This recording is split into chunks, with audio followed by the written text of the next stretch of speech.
always exciting, as Jack mentioned, to see young people coming back, and Angelica happened to be one of those students that I had when I was at Northwest, and I see several other students that I've had the chance to work with over time that are now young people in our community that are making a difference. So we're certainly excited to see that happen. So we've had a lot of discussion about time traveling and things that have happened and things that are happening and how that's going to impact our community. And certainly one of the things that in the school business we have to be doing is thinking about how is that going to impact education in the community. And so our board actually has been doing a lot of work around what does the future of schools in Grand Island look like, and really have been trying to seek public input about where are we going and what are we going to be doing as all of those exciting things are happening in Grand Island. One of the things that is also going to happen in conjunction with all of those exciting things is population growth.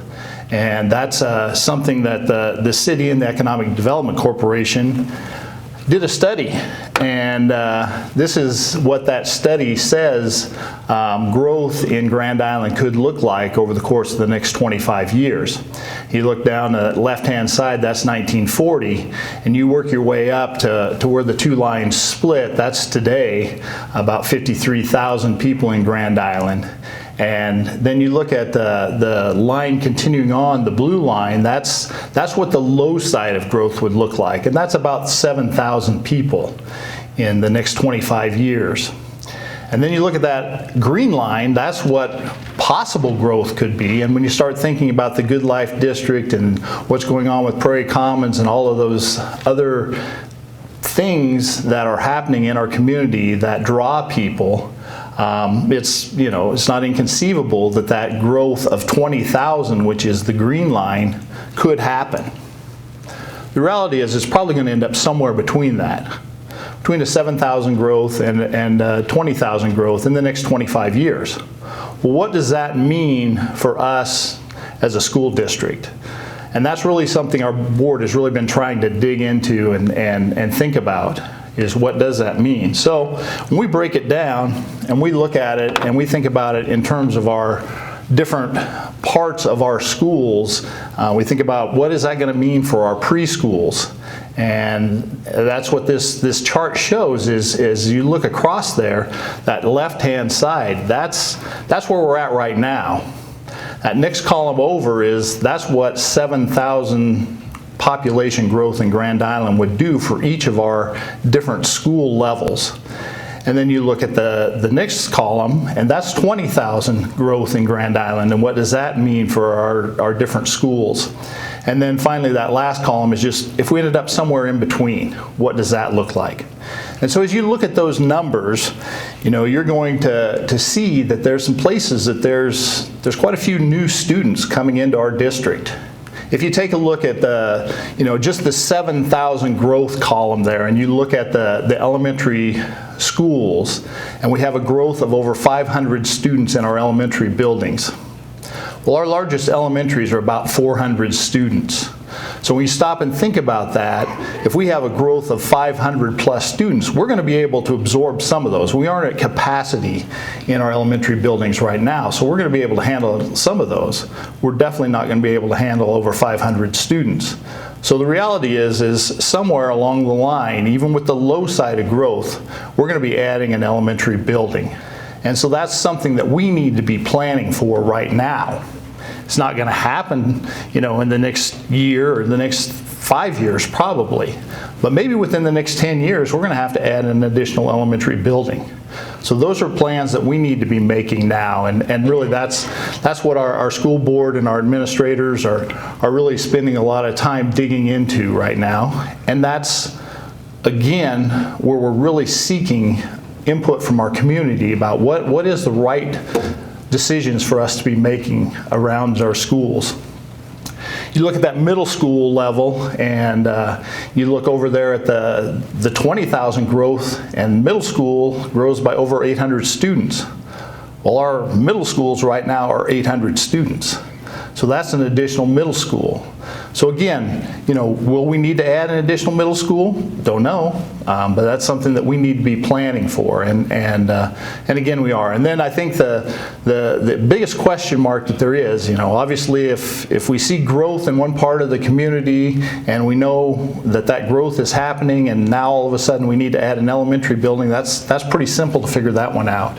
If we have enough growth at that middle school level, which is where we are at our highest capacity right now, we have the least room to grow in our middle schools right now. We know we're going to have to do something about that. The biggest question that I think there is, and this is really where we would most like to have public input, what should we be doing with the high school? Are we ready to be a 2 high school community? Or do we keep expanding the existing high school? And I think that's a question when you look at the 1,000 additional students that could come if we have that 20,000 growth.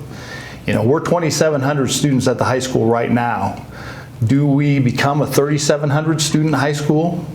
Or do we look at having a second high school in the community that's part of the Grand Island Public Schools District? Those are things that we're thinking about in terms of how they look as an overall picture.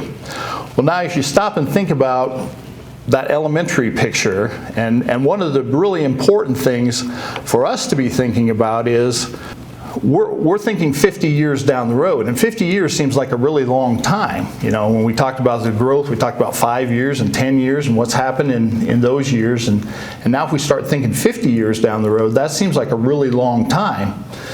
But if you think about the bond process, getting our community on board to say, yes, let's do that. Right now, we're in the middle of a bond cycle that happened 10 years ago. We had a significant bond that was passed that allowed us to renovate a number of buildings, to build some new elementary buildings. We still have 15 years to pay on that bond. So when you think about 50 years, and what does that mean? The reality is that's probably really only 2, maybe 3 opportunities to pass a bond. And when you start looking at some of the needs that are going to exist over the next 50 years, it's really important that the school district get that right when it comes time to say, okay, community, this is what we're going to do. This is how we're going to move the community ahead with education. It's important to understand if we build a new elementary building, let's say, the growth down around the Prairie Commons area forces us to build a new elementary. Well, what's that going to cost? Well, here's a cost breakdown for us. Right now, if we're building an elementary, about $32 million. Not going to do that right away. So probably the reality is by the time we get to that point where we need an elementary, we're probably $35 to $40 million. So let's say we've got that elementary. And then the Good Life District, certainly there's not a lot going on right there, but with the plan that the city has approved, there's going to be things happening in that area fairly rapidly.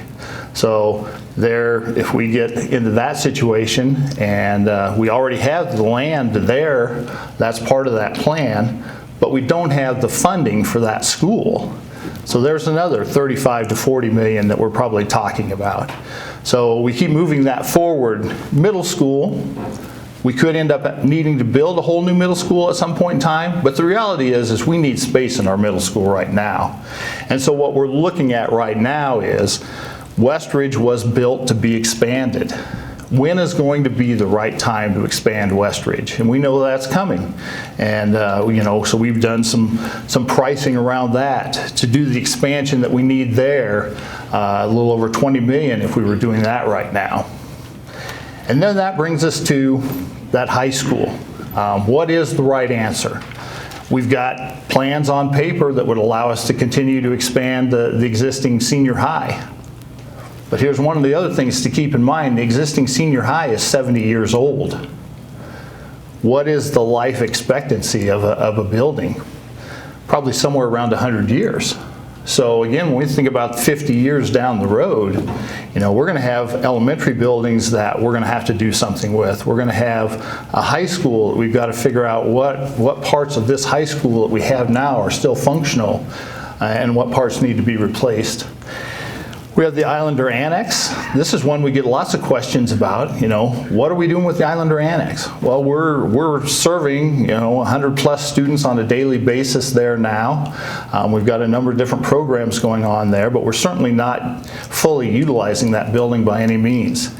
And the reason that we're not fully utilizing that building, I think if you take a look at that price tag, is investing $40 million in that building to make it function the way we would truly want it to function. Is that the right move for us to be making? And if we do that, how long is that building going to last? Because it's not a new building by any means. So again, that's part of that challenge that exists, is figuring out where is the right place to invest the public's dollars. We have the career pathways. That's an area that could be expanded. There's plans for some expansion there. If you look at that left-hand picture, that's the whole campus there. There's a lot of room there. We could build the Career Pathways Institute out to be a full technical high school. Is that the right move for us? Or do we need to bite the bullet and think about new high school? And when you think about new high school and you look at the price tag on that, now the good thing is the Good Life District's going to take care of that swimming pool thing. We don't have to do the swimming pool, so that saves us $30 million there. But there's still $100 million is about the price of a new high school. So when you think about that and you put all those things together, you can see that there's a pretty significant price tag that's out there that we're going to have to deal with in the next 50 years. And so I think it's really important for our public to get engaged in the discussion around what is the right direction for us to go. We need to be making some decisions right now that are going to set the stage for the future. And so with that, just certainly would encourage all of you to, look for opportunities to give us input. The board's going to meet again on February 3rd and discuss this further. They'll probably start putting some plans together, and that'll probably help get public input, because if we come out and say we're building a second high school in 10 years, I'll bet we'll get some input. That probably is not what we're going to do, but we are going to start putting some plans together, and hopefully we will get some public input, because that's really what we're seeking at this point in time. The administration that's here right now, the board that's here right now, are probably not going to be the ones that make these ultimate decisions. But we really would like to put the district in a good place for those future decisions. So with that, I'm just going to say one other thing, and going to tie on to what Ron did at the end of his, he's walking away from his position. I would remind you all that we have an open board position right now in Ward A. So if any of you have the interest in serving like Ron encouraged you to, please consider applying for that position if you live in Ward A. We are also in election year, and we may have some other seats that open up, and would certainly encourage all of you to think about service as a board member. So with that, my time is up. Thank you.